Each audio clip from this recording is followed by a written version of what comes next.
바로 저희 채널의 시그니처죠. 아이폰 13 시리즈입니다. 그런데 이 LG의 롤러블 폰은 우리가 더 이상 볼 수가 없게 되었죠. 그리고 가장 중요한 가격은 오히려 좀 낮아질 거라는 전망이 있는데요. 안녕하세요, 별남입니다. 오늘은 2021년 하반기에 나오게 될 기대작 스마트폰 5가지를 준비했습니다. 이제 곧 쟁쟁한 스마트폰들이 정말 많이 나올 예정인데 오늘 같이 한번 살펴볼게요. 영상 보시기 전에 구독과 좋아요 한 번씩 부탁드릴게요. 저희에게 정말 큰 힘이 돼요. 그리고 저희 채널에서 현재 편집자님을 모시고 있습니다. 제가 얼마 전에 커뮤니티에 올렸는데 아무도 보시지 않더라고요. 그래서 이렇게 영상에 넣게 되었고요. 관심 있으신 분들은 아래 이메일로 연락 주시면 감사하겠습니다. 제일 먼저 소개해드릴 제품은 바로 구글 픽셀 6입니다. 구글 픽셀 하면 사실 우리나라에서는 좀 생소한 스마트폰이긴 한데요. 이게 구글에서 나오는 스마트폰인데 벌써 6번째 시리즈입니다. 특히 얼마 전 디자인이 유출되면서 기존과는 완전히 다른 디자인으로 출시할 것으로 보이는데요. 현재까지는 카메라에 큰 발전이 예상되고 있고 내부에는 구글의 독자적 칩셋인 화이트 차펠이 들어갈 것으로 보입니다. 화이트 차펠은 5나노 공정으로 만들어진 칩셋이고 현재까지 나온 정보에 따르면 스냅드래곤 888보다는 느리고 865보다는 빠른 성능을 가지고 있다고 합니다. 현재까지 유출된 내용에 따르면 픽셀 6는 2가지 라인업으로 출시할 것으로 예상이 되는데요. 6.4인치 화면을 가진 픽셀 6, 6.67인치를 가진 픽셀 6 프로로 출시될 전망입니다. 기존에 있던 후면 지문 인식은 사라지고 이제는 화면 내장 지문 인식이 들어갈 것으로 보입니다. 그리고 2가지 버전 모두 120Hz 주사율 탑재가 예상되고 있고 6.4인치에는 플랫 엣지, 6.67인치에는 커브드 엣지가 들어갈 예정입니다. 지금까지의 픽셀은 다소 진부한 디자인으로 좀 주목을 받지 못했는데요. 이번 픽셀 6가 유독 주목을 많이 받는 이유는 바로 디자인에 파격적인 변화가 예상되기 때문이에요. 후면 상단부는 빨간색으로 처리가 되어 있고 그 아래에는 카메라가 일렬로 배치되어 있습니다. 다시 그 아래에는 하얀색 마감이 되어 있어서 제법 색다른 디자인을 하고 있어요. 일반적인 요새 스마트폰이랑은 확실히 좀 다른 디자인이죠. 그리고 전면에는 펀치홀 디자인을 채택했고요. 가격은 아직 확실하진 않지만 $700에서 $1000 정도 사이로 예상되고 있습니다. 출시는 9월에서 10월 사이로 예상되고 있고요. 아직까지 우리나라에서는 다소 생소한 스마트폰이지만 이번 픽셀 6의 디자인의 변화폭이 굉장히 큰 만큼 상당히 기대가 되고 있습니다. 다음으로 소개해드릴 제품은 갤럭시 Z 폴드 3입니다. 폴더블 폰을 처음 만든 회사답게 벌써 3번째 폴더블 라인인데요. 최근 소식에 따르면 8월 3일에 공개될 거라는 전망이 나왔습니다. 갤럭시 Z 폴드 3는 6.2인치의 커버 디스플레이가 탑재되고 내부에는 7.5인치 디스플레이가 적용된다고 해요. 이게 전체적인 디자인이 확 바뀌는 건 아니지만 몇 가지 부분에서 좀 달라진 점을 예상해 볼 수가 있어요. 먼저 디스플레이는 편광판 디스플레이가 들어간다고 하는데요. 이 기술을 사용하면 기존에 사용하던 여러 장의 필름을 넣는 대신 한 장의 편광판 디스플레이가 들어가기 때문에 무게를 줄일 수 있다는 장점도 있어요. Z 폴드 2의 무게가 약 280g인 걸 생각하면 대략 250g 전후로 나오게 될 것 같습니다. 그리고 폴더블 폰 최초로 언더 디스플레이 카메라가 적용될 것으로 기대를 모으고 있어요. UDC는 화면 아래에 카메라를 배치하는 기술인데 펀치홀과 같이 카메라 홀이 보이지는 않지만 기존처럼 사진이나 영상은 찍을 수가 있습니다. 또한 S펜도 지원이 될 것으로 예상이 되고 있고요. 이 외에도 폴더블 폰 특유의 화면 주름이 좀 개선되고 방수 방진도 지원될 거라는 전망도 있습니다. 컬러는 베이지, 블랙, 그린, 실버로 총 4가지 색상으로 나올 예정이고 세부 스펙은 AP의 경우 퀄컴의 스냅드래곤 888 또는 888 플러스, 램은 12GB와 16GB, 스토리지는 128GB와 256GB가 탑재될 것으로 예상이 되는데 이거는 지역마다 차이가 있을 가능성이 좀 있어요. 그리고 가장 중요한 가격은 오히려 좀 낮아질 거라는 전망이 있는데요. 기존에 Z 폴드 2의 가격이 240만 원이었는데 솔직히 좀 많이 비쌌죠. 근데 최근 나온 소식에 따르면 이게 약 20% 정도 좀 떨어질 거라는 전망이 나오고 있습니다.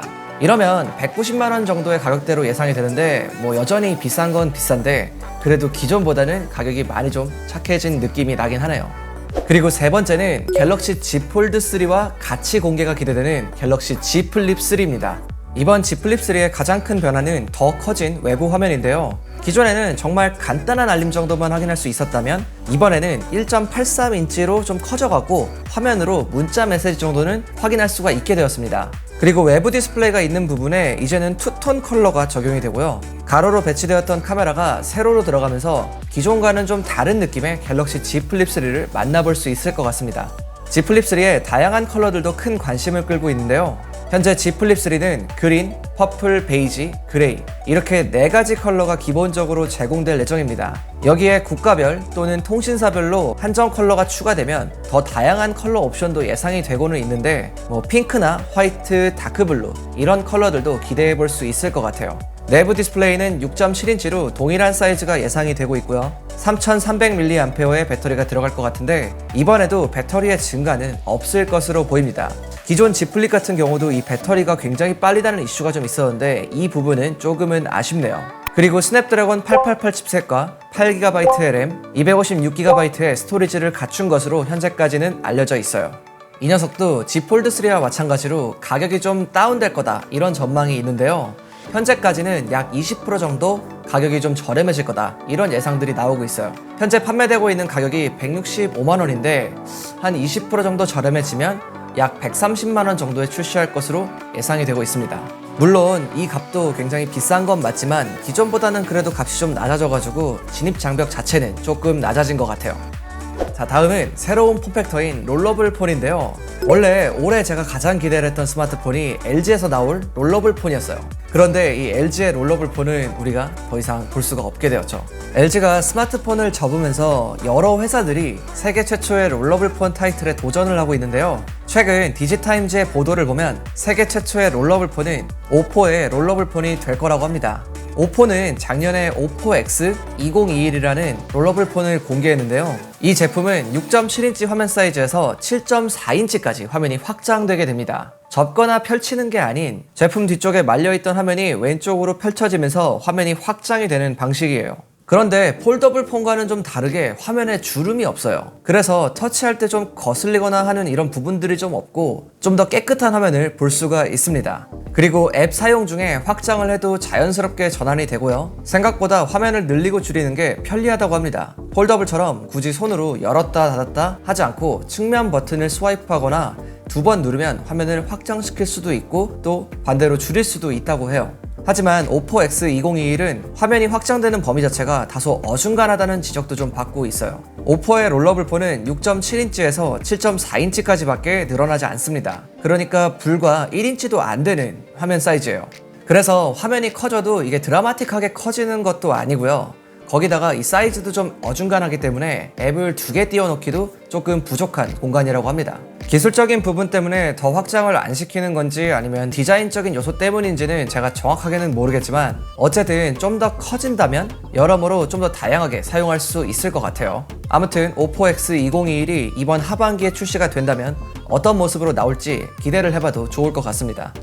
자, 이 제품이 왜 안 나올까 이렇게 좀 우려하셨던 분들도 계실 것 같아요. 바로 저희 채널의 시그니처죠. 아이폰 13 시리즈입니다. 매년 아이폰의 인기는 정말 어마어마합니다. 가장 출시가 기대되는 스마트폰이라고도 할 수 있는데 정말 이 정도면 애플에서 아이폰을 어떻게 만들던 간에 무조건 잘 팔리겠다 이런 생각까지 드는 스마트폰이에요.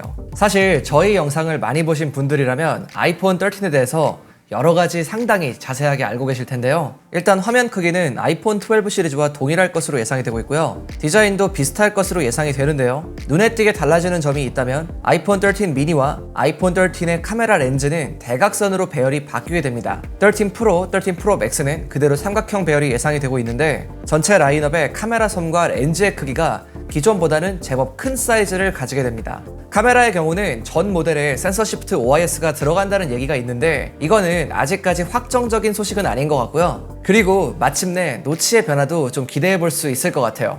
이건 패널이 유출이 되면서 많은 관심을 받은 소식인데 노치가 완전히 사라지는 건 아니지만 현재보다는 조금 더 작은 노치가 들어갑니다. 또한 120Hz 주사율도 현재 프로 라인업에 적용될 것으로 보이는데요. 최근에는 삼성 디스플레이에서 아이폰에 들어갈 LTPO 패널을 생산한다는 얘기도 나오고 있어요. LTPO 패널이 들어가기 때문에 120Hz는 지원이 되는데요. 그런데 안타깝게도 모든 모델에 들어가는 건 아니고 프로 모델에만 들어갈 예정이라고 합니다.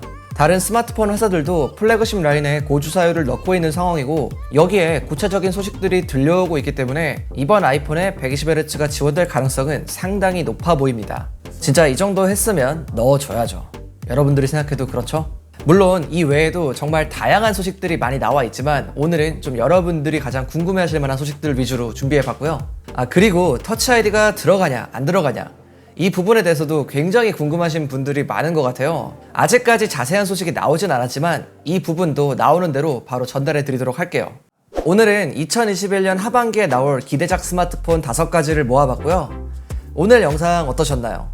오늘 영상 유익했다면 저희에게 구독과 좋아요 한 번씩 부탁드릴게요. 오늘 제가 준비한 소식은 여기까지고요. 지금까지 별남이었습니다. 빠이.